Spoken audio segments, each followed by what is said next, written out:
Halo, selamat pagi Sobat Kristus yang terkasih.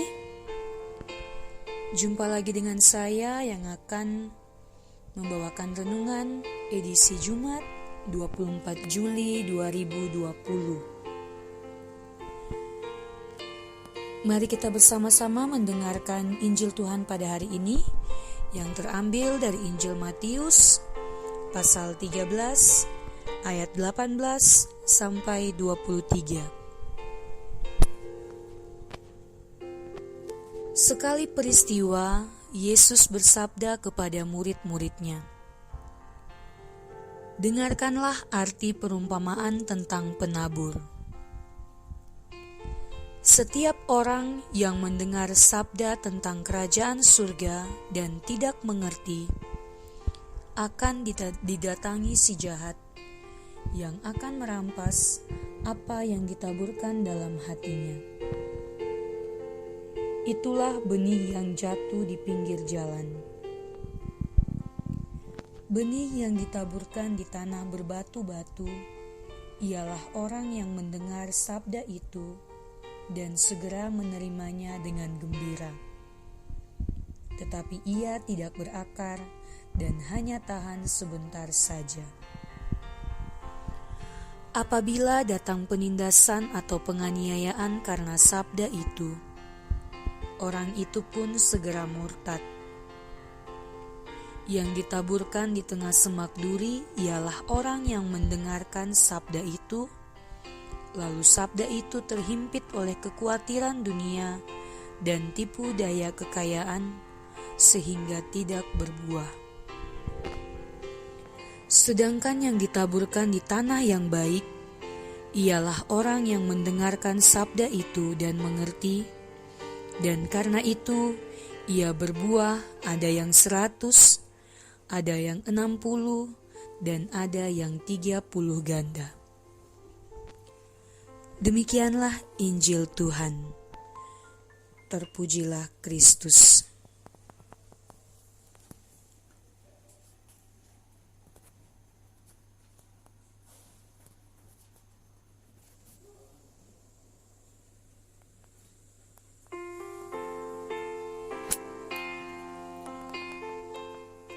Sobat Kristus yang terkasih,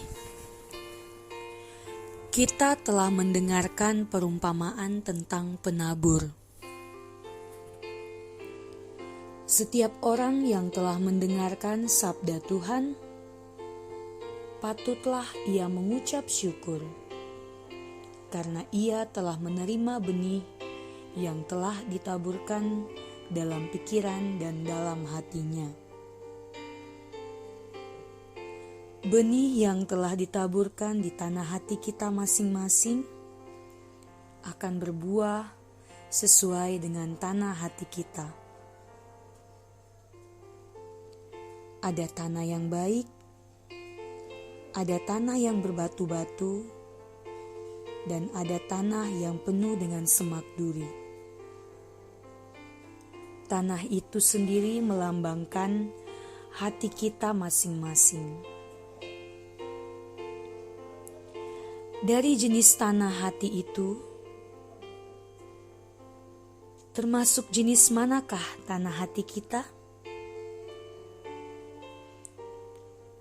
Pasti harapan Anda dan juga saya, tanah hati kita adalah tanah hati yang baik, tanah hati yang bisa berbuah 100 kali lipat. Bukan hanya harapan kita saja, tetapi itu juga adalah harapan Tuhan sendiri untuk kita. Tuhan sendiri menginginkan agar setiap makhluk ciptaannya memiliki tanah hati yang baik, yang bisa berbuah 100 kali lipat. Semoga demikian.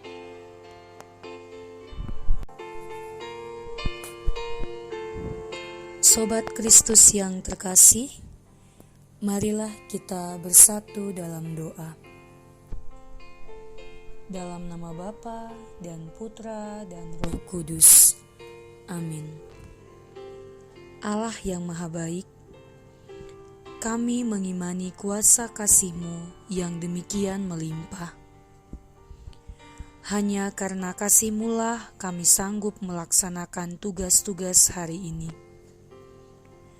Maka jadikanlah kami murid-Mu yang setia dan hidup dari kekuatan sabda-Mu yang menyelamatkan kini dan sepanjang masa. Amin.